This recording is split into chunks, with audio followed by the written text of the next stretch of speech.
Hi, scholars. Today we are discussing your readings from the African American Studies textbook. Specifically, we will be looking at the foreword and the introduction. It's a very short reading assignment. I'm not even sure it's 20 pages combined, but we do also have the New York Times article that you should be reading as well. And it's a great way to ease you into the discipline, especially for any scholars in the class that have never taken a Black Studies course or an African American Studies course.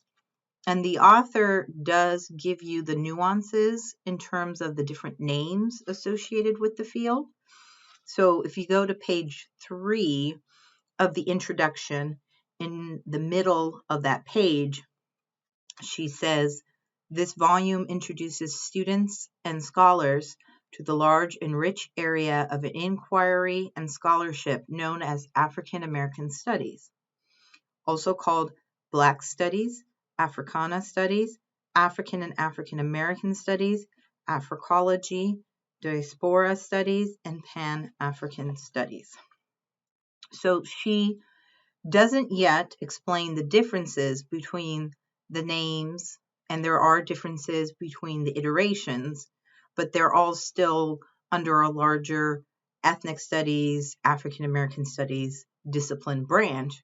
But when you use the term Black Studies, it does have a different meaning than an African American Studies course. And we will have a short video next week that will go into some of those details. So for now, just be aware that there's different names associated with the discipline.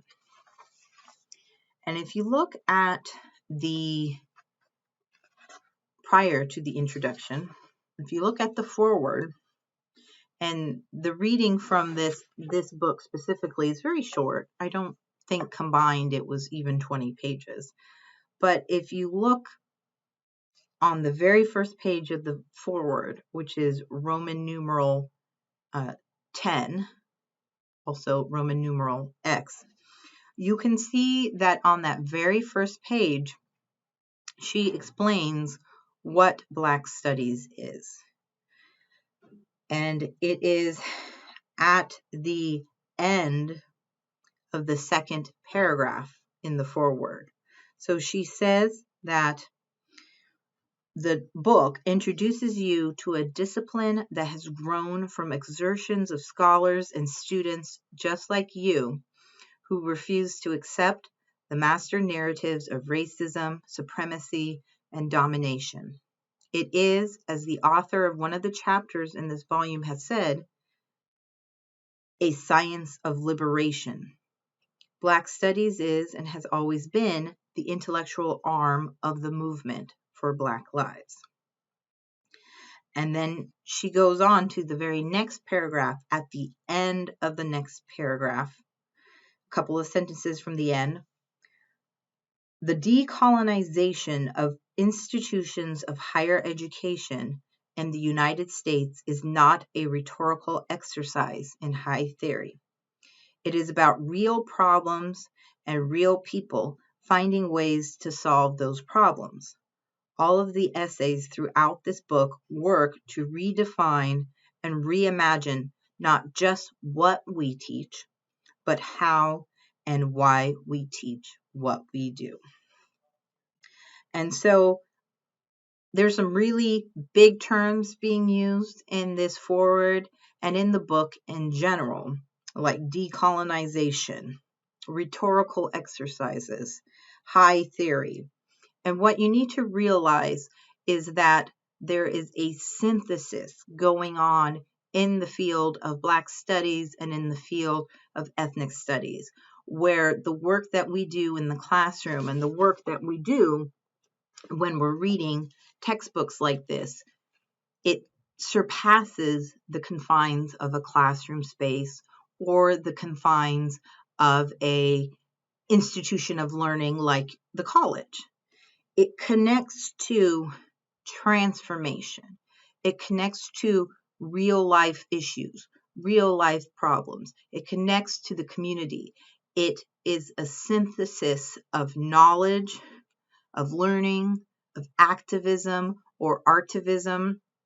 And so that's why she juxtaposes these ideas with real life situations that we are working through right now as a country and as a people and as allies. And so that's why she talks about the effects of COVID-19.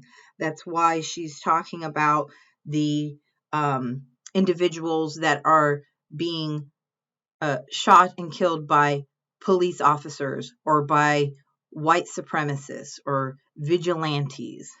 She is naming the societal problems that we are dealing with. And she's saying that the discipline and what we learn in this class will help us transform the world, to help stop that. And so you really are a key component in all of this. And that's what you should really take away specifically from this foreword.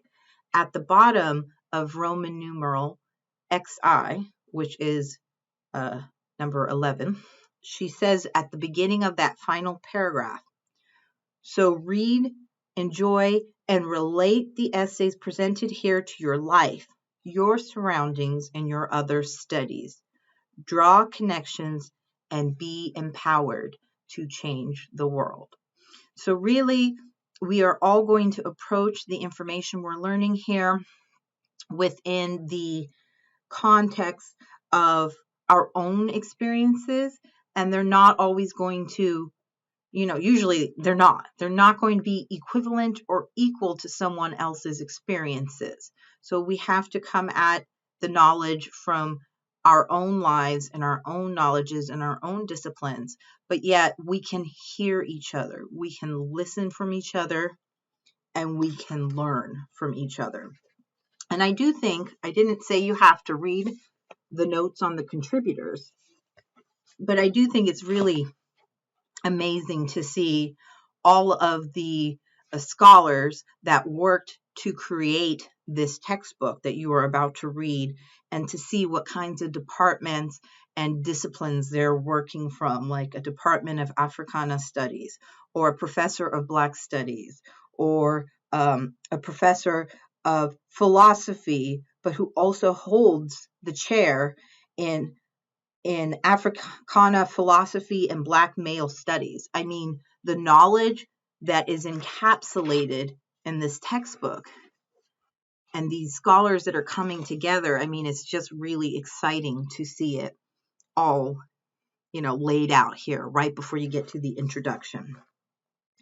In terms of the introduction, I noted quite a lot of information at the very beginning that will be useful for you as you're reading through it. From about page 4 onward until page 11, that part from page 4 to 11 is really just summaries of the different sections that you will read in the class. And so some essays I chose not to include. I was very cognizant of keeping the reading manageable in this class, because this is, for many of you, a first Black Studies course, a first Ethnic Studies course.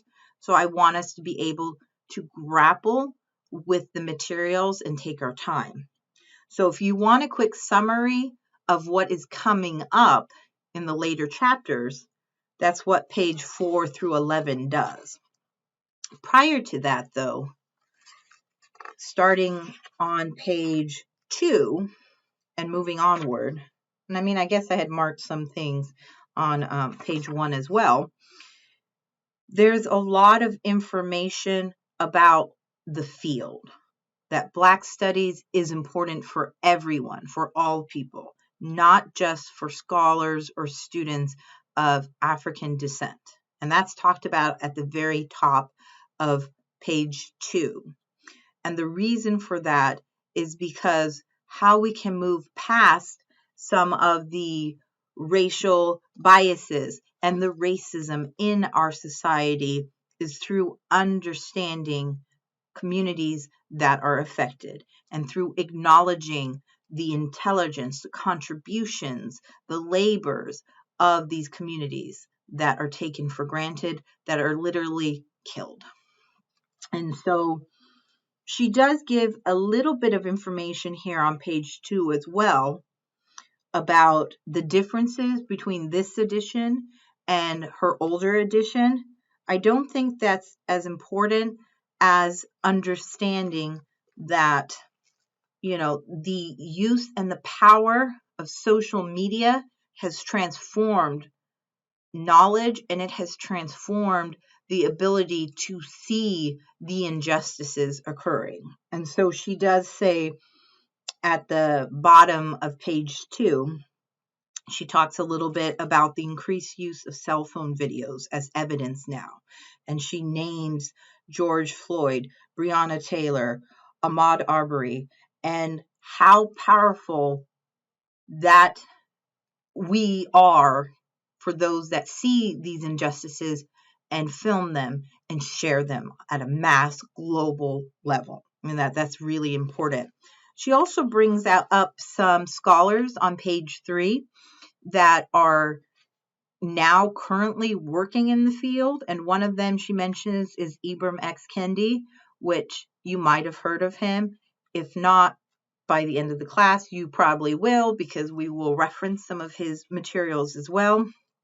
And I think in general, you might not be as aware as a student, but as a scholar, as you are becoming a scholar and you're learning about these materials, and me as an educator, that there's a lot of initiatives to prevent this knowledge from being shared. And we are lucky that we are in the state that we're in. There is support for ethnic studies, and there is support for learning about this information.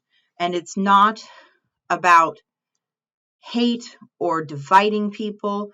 It is about making change, telling the truth, sharing the knowledge, sharing the truth, and celebrating. And so that's talked about at the top of page 3 in the second paragraph, in which she discusses that educational institutions and administrative power can often water down, minimize, and commodify Black scholarship and Black teaching and services to the communities. And this is all the while paying lip service, is how she frames it, to diversity and inclusion. So are we really about diversity and inclusion when, we don't see that represented in our faculty, for instance? So those are the kinds of questions she's asking. She ends this discussion after the summaries with a very important opening reflection on African symbols and African American studies. And this is actually going to relate with the first assignment for the class. And the symbols, she gives you 6 ETHN symbols, and they're from Ghana. And remember, Africa is a continent, not a country. There are lots of countries in Africa, and they change because borders change, names change. But the ETHN symbols here that you will see, we will do a short reflection on them for the class assignment for this week. And I do want to stress, if you're concerned about pronunciations, I can include some of that in the pages on Canvas, but you can also look it up. This is going to be different because we don't often talk about these, the symbols that are important. And this is how she describes it. It's at the bottom of page 11. The following 6 ETHN symbols hold important communicative value to the discipline, with their ancient cultural expressions holding meaning for current complex paradigms and world views. They remind us to move forward in this 21st century with a spirit of peace and determination. And so we don't often talk about these kinds of symbols, about what they mean, because language and communication is often framed in a very Western Eurocentric perspective here, especially in the United States, in which English is pushed as the form of communication. So I want you to be more interested in what these ETHN symbols mean for their meanings and their beauty and the representation, and you'll have more information about it in the assignment itself. That is all I'd like to discuss from the introduction in this textbook. There will be another short video coming up, but as always, if you have questions, reach out to me via the Canvas email.